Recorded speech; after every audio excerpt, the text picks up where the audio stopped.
Hello everyone and welcome to another episode of AWS Bytes, the show where we discuss interesting AWS questions in just about 5 minutes. But today it is a special show where we are actually going to spend more time than usual because we want to talk about reinvent, what we are going to expect about from reinvent, and what is going to be our wish list for the event. And also we're going to take a little bit of time to discuss some of the what we're going to call the pre-event announcements, so services and features that were released just before reinvent.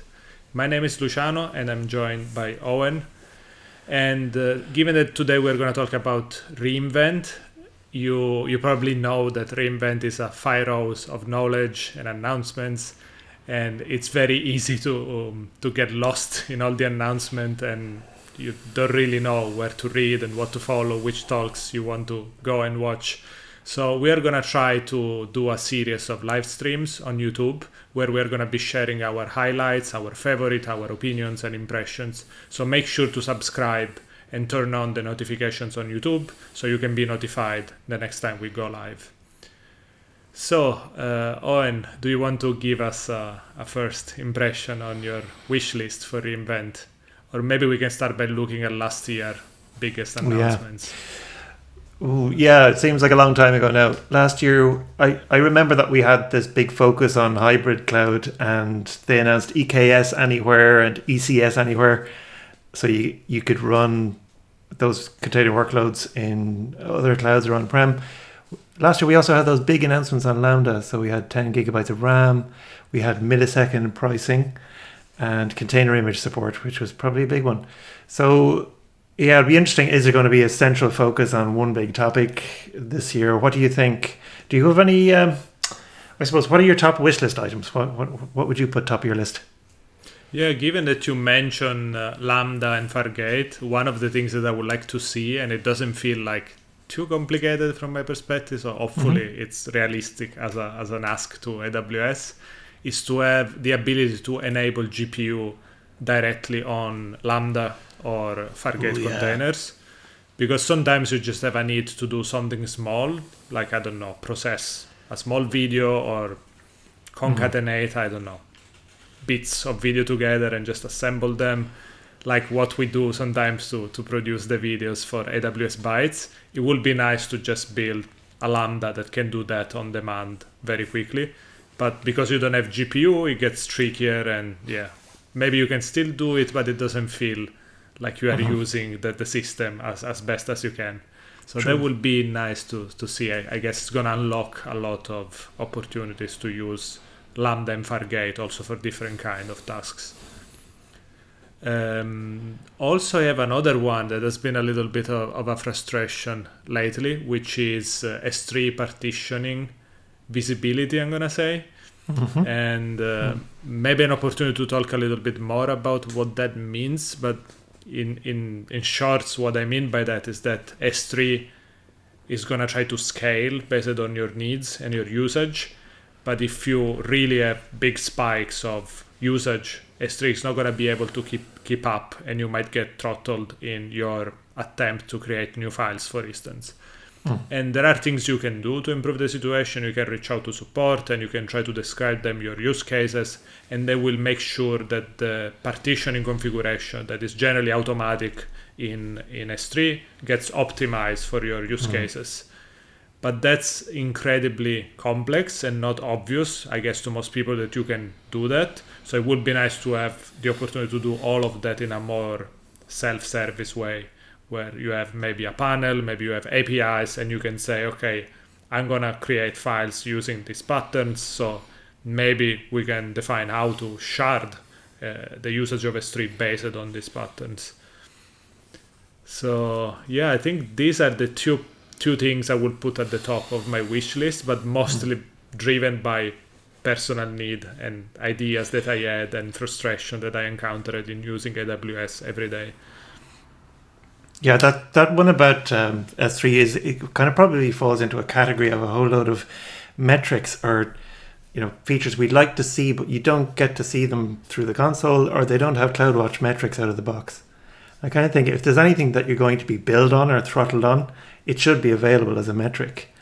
And that also goes for like the number of running containers in ECS or the number of running EC2 instances. I'd really like to see that. So just to add that onto that one.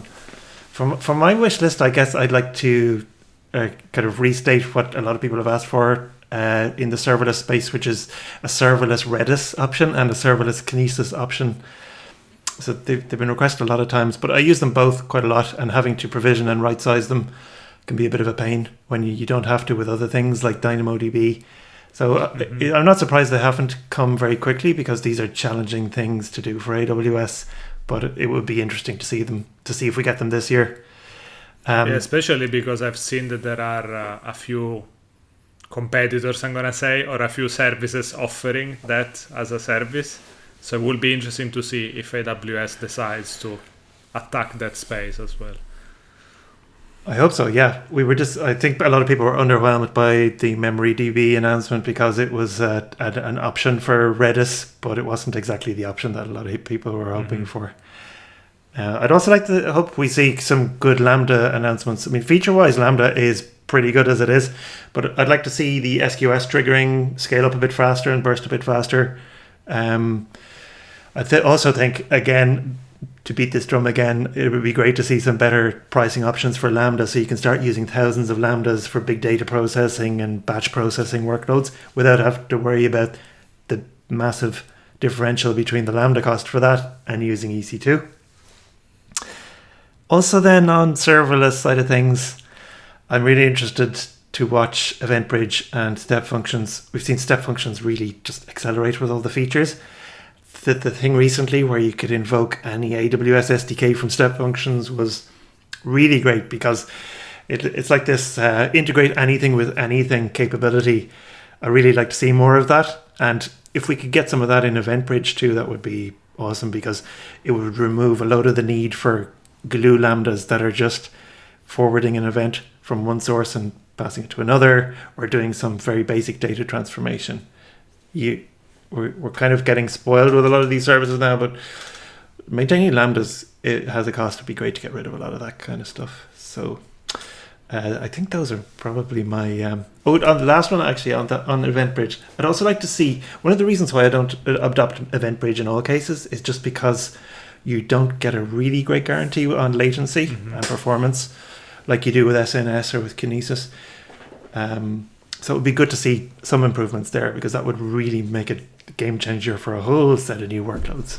So those are probably my top wish list items. What else didn't we cover? Do you have any special mentions? I have a few other smaller ones, thinking again about pains that I encountered dealing with AWS. One that also was a very recent experience is that I was trying to do to set up a custom domain for a private API, so an API with a private API gateway. And basically it is possible, but it requires you to set up so many different things like load balancers and VPC gateway for VPC entry point is called for API the gateway. VPC endpoint. Yeah, you're right. Yeah, and it's doable, but it takes forever and it's very hard to test. And you have a feeling that you are doing something that should be much simpler.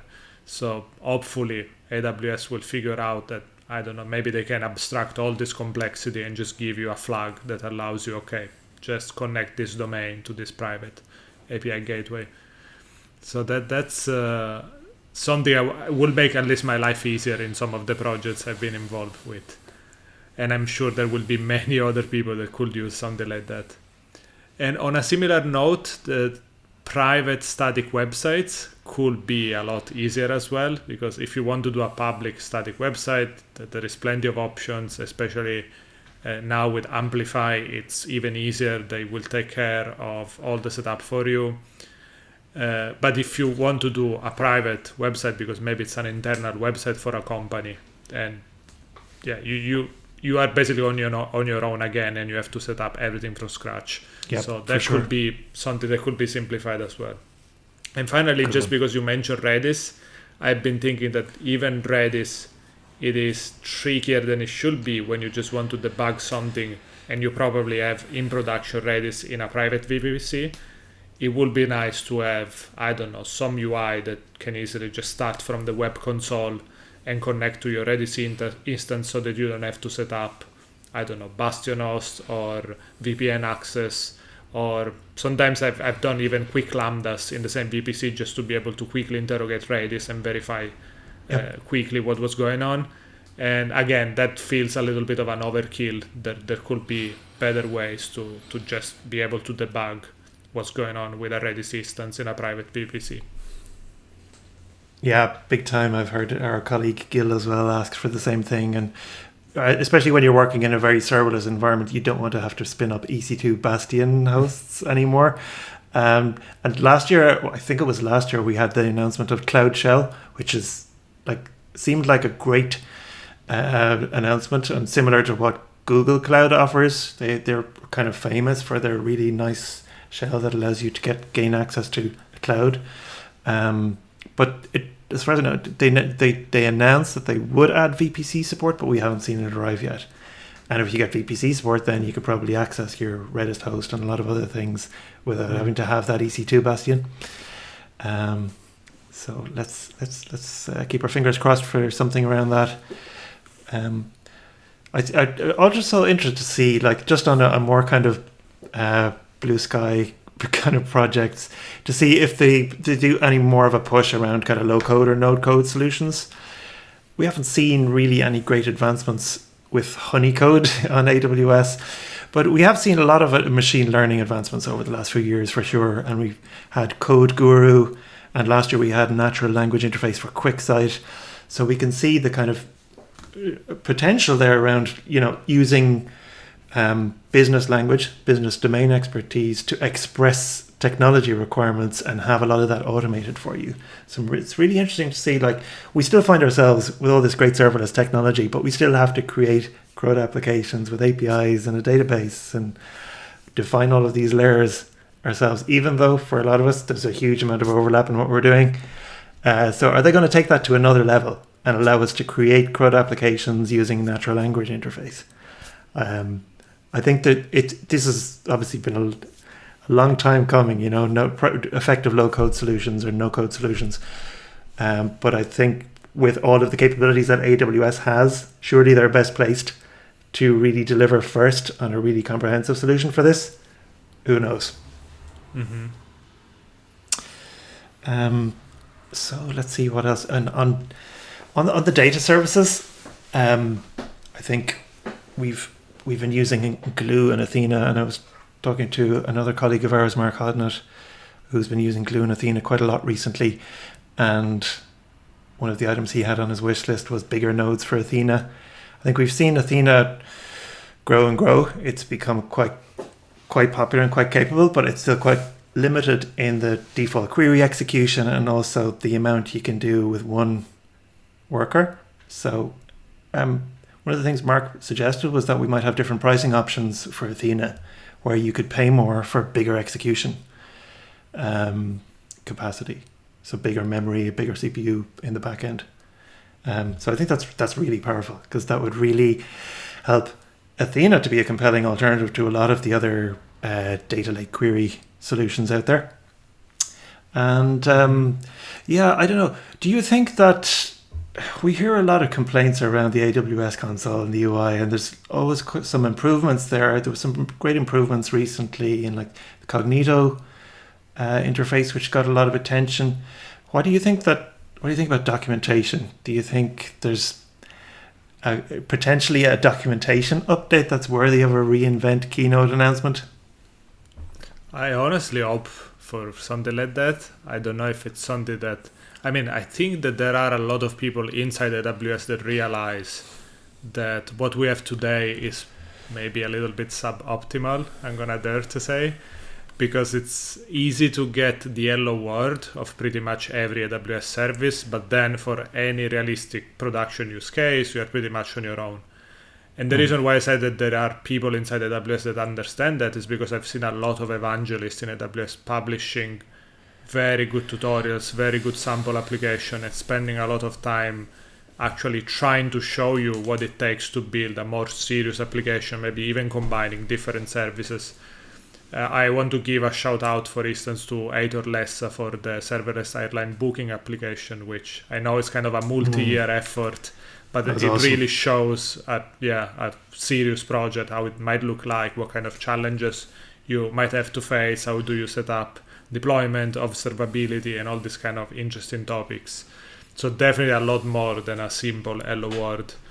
There has been other activities similar to that I've seen before, like the Uber for Unicorns, or I'm not sure that's the actual name, but it was an amazing workshop that I did once with Danilo Poccia, where basically you were using Lambda to build something like Uber, but you were booking a unicorn that will take you somewhere. Of course, fictional application, but you will see some interesting challenges while trying to build that.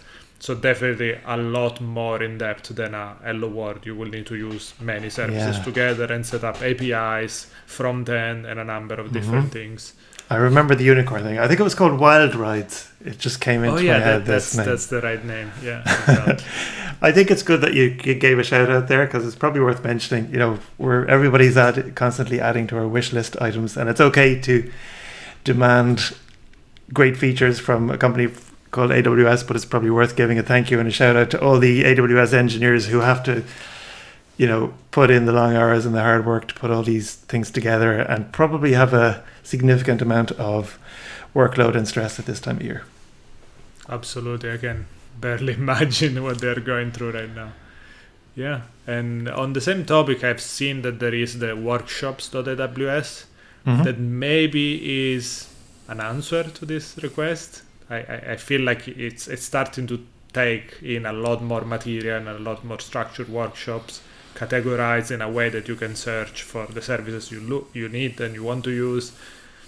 But I've seen that, for instance, the CDK one, I had a feeling that was very superficial the first time I did it. I've seen some updates, but I think there could be a little bit more investment, again, to make them a little bit more complete and comprehensive, and not just be like a list of bullet points of things to do, but maybe also give you an idea why you might want to do that, or give you different options, or maybe a decision tree that tries to guide you through. Given, I don't know, a certain use case, you have different options and you can be guided through what's the best option for your particular use case. So yeah, that's something that will be, I think, a massive differentiator in AWS, because it's getting more and more traction, more and more people are starting to use it. And I'm hearing a lot of people complaining that it's very hard to build that knowledge, because most of the time everyone feels left on their own to find out how to solve the different problems that they have to face. Yeah, that makes a lot of sense. So have we covered everything on our wish lists, do you think? Oh yeah, one last thing on this topic of, well, not necessarily the same topic, but I think it's quite related. Speaking of students and people approaching AWS, it's something we mentioned before in other avenues, but basically I want to stress again that I wish there was some sort of support for having maybe limited accounts where you can just play around with AWS and have a feeling for what it is and understand if you want to learn it or not, without having, for instance, to create an account that requires you to put a credit card, and then you might abuse that account and maybe end up having to pay a lot of money, which can be scary for many people. So basically what I would like to see is some sort of a easy access to AWS that of course needs to be somewhat limited, but that will give a lot more confidence to students to just try it and play around with it without being worried about, is it going to cost me a lot of money that maybe I cannot even afford right now. Yeah, I'll second that. Good idea. Yeah, so should we talk about pre-invent announcement now? Yeah, that's a good idea. Let's look back at some of the things we've seen over the past couple of weeks. And yeah, there was very recently, there was a data transfer cost change, which meant that the free tier limit changed for data transfer out of your region and to CloudFront. and the limit went from 1 gigabyte to 500 gigabytes, I believe. So it's quite a jump, and it means a lot because there's been a lot of focus on AWS data transfer cost recently, especially with the Cloudflare R2 announcement, which is like an S3 compatible alternative. Another thing I noticed was the SNS publish message batch change. It seems like a small change enough, but I think it makes sense when you're dealing with large volumes of messages in event-driven applications that you can publish as many as possible. I'd like to see the limit be increased from 10 for SNS and SQS actually.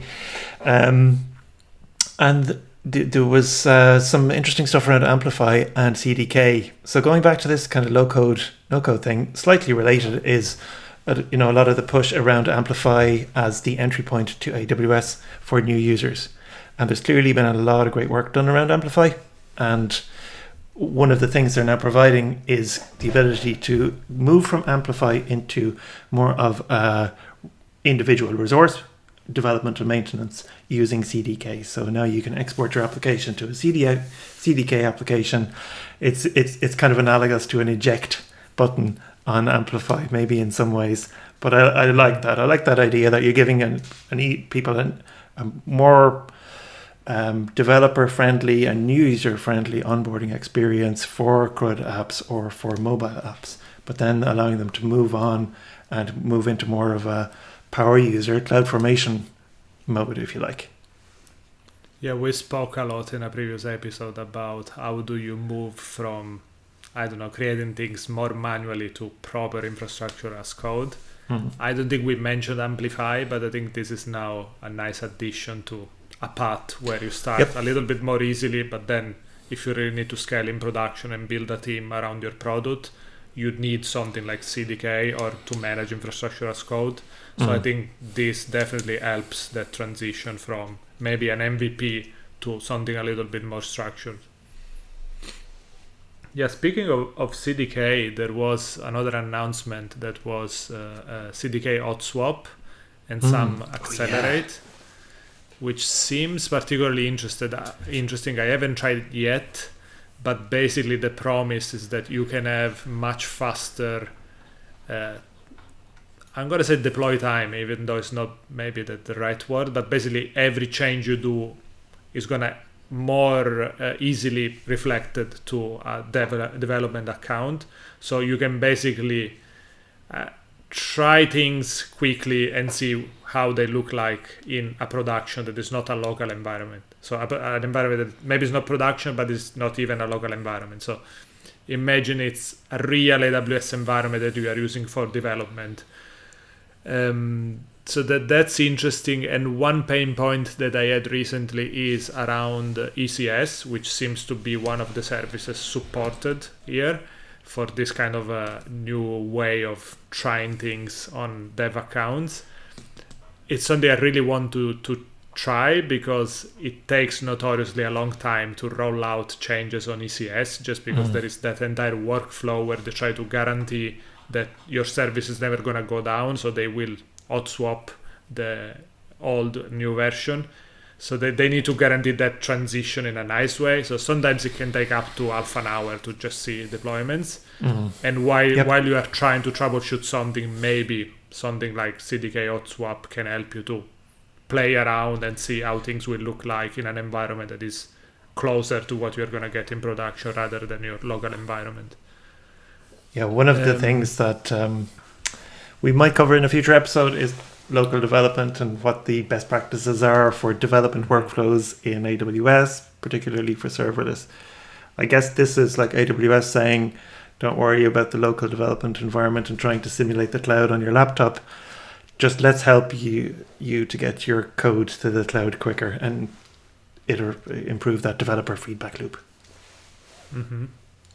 Yep, and I hope that is going to be another topic where AWS is going to invest more and more, because it's definitely something that I'm hearing everyone, the first time they approach the cloud, moving maybe from on-premise, where they're used to do a lot of local development and then they just ship some sort of package. They are all say, okay, now what do? I am on my own, and I cannot wait half an hour before I see what things look like in production. Yeah, they shouldn't have to. Yeah, absolutely. Yeah.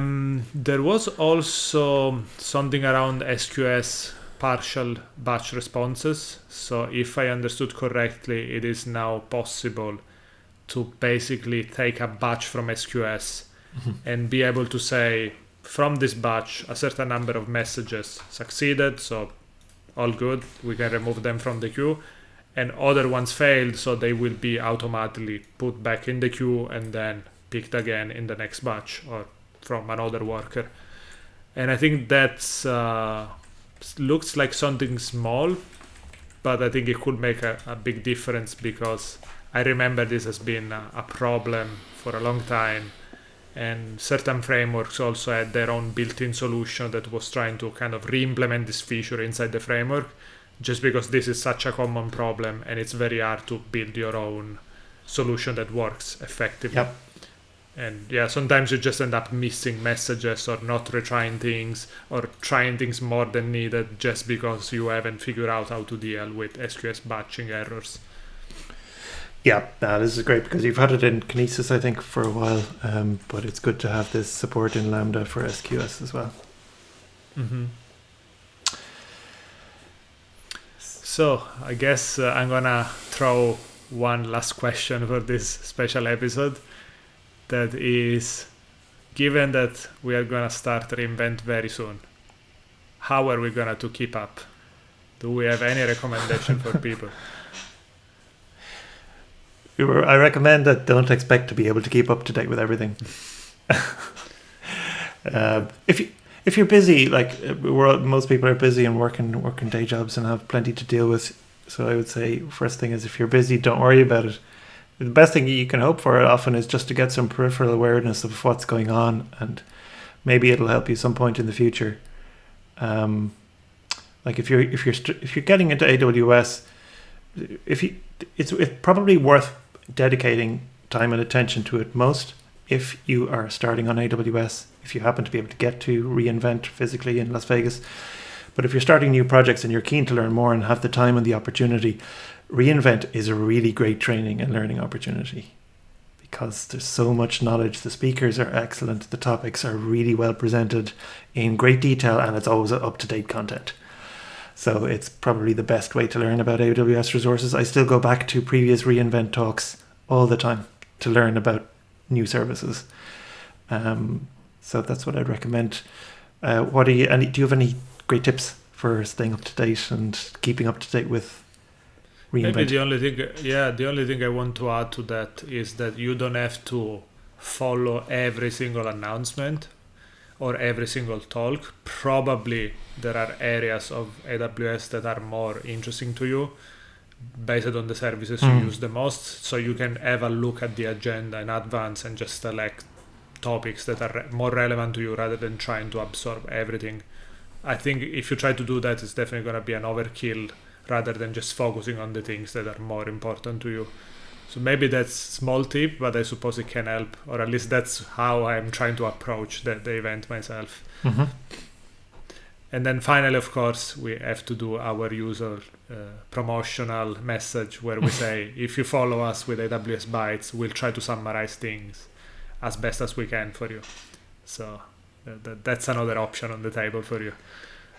Yep, those live episodes will try and distill everything down to some brief and digestible highlights. That's the plan anyway. Yeah, absolutely. And with that, I realized that we don't probably have the perfect strategy. So definitely feel more than welcome to share with us what is going to be your strategy. So leave us a comment, send us a message, and we'll be more than happy to compare ideas and results with you during and after reinvent. Okay, any final remark? No, if anybody else has any wish list items, any last minute wish list items or any highlights they want to call out, then let us know in the comments or on Twitter, and we'd love to share them and talk more about them as we go through the live episodes during reinvent. Absolutely. And with that, I think we are going to close here this special episode. I hope it was interesting to you. Definitely give us feedback even on the format of this kind of special episode. Maybe we'll do even more of them, even after reinvent if you're liking them. So definitely send us all the feedback that you have. And with that, that's all. We'll see you at the next episode. Bye. Bye.